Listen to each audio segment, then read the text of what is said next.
All right. So the second chart should be pretty straightforward because it's similar to the chart that we just created. So this next step that we're dealing with, which is chart 2, is another combination line chart. But this time we're going to be looking at the trends of the transactions and items sold. Okay, and these are our numbers. So number of transactions, which should be an integer, and the number of items sold. And this is again in the monthly financial data.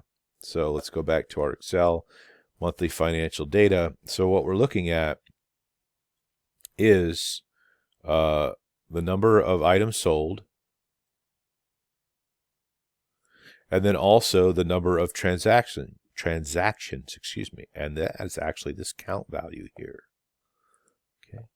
So what we did before is that we highlighted the rows that we wanted, and then we went to Insert.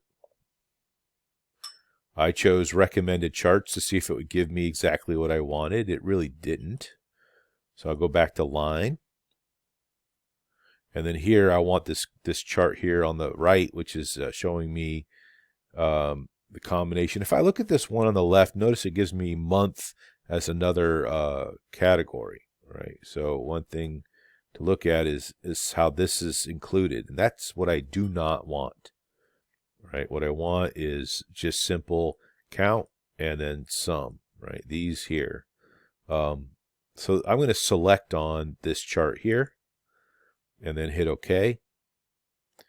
I'm going to move this chart to my trend sheet.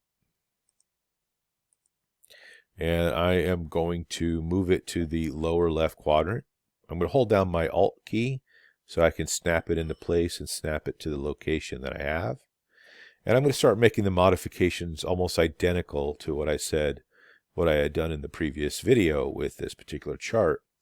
Since I've already given instructions on all of those, I'm just going to do this real quick.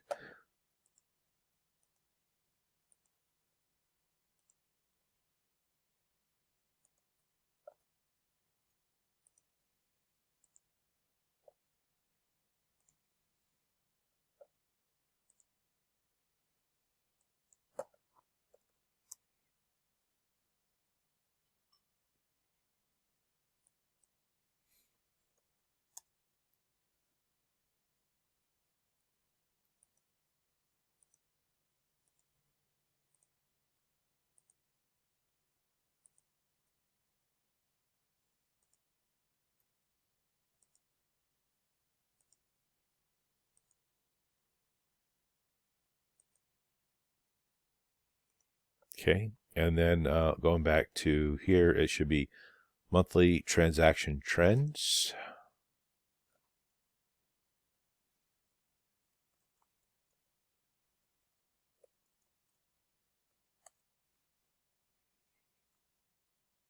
And this is number of transactions.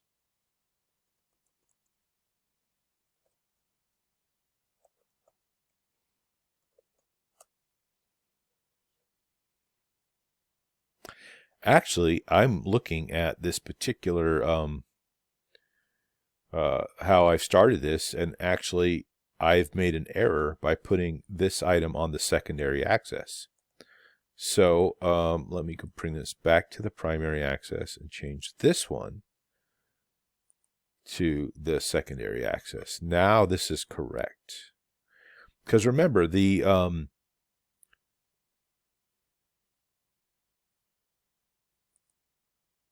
number of transactions is a lower number here. This is the number of transactions that took place in each month.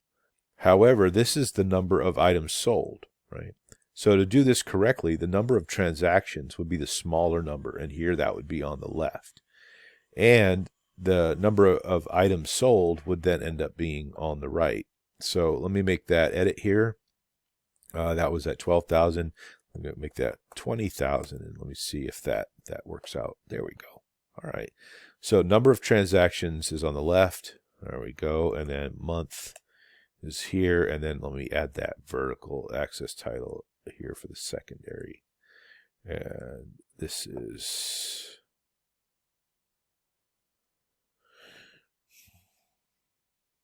items sold.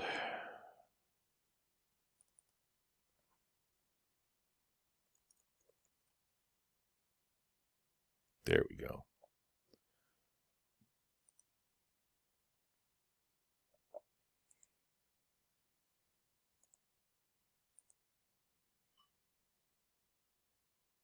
Okay. Now the next thing I need to do is change what it says up here in the legend. So what did I have in the legend? It was transactions and then items sold. Here we go. So format, it was select data. First one is transactions.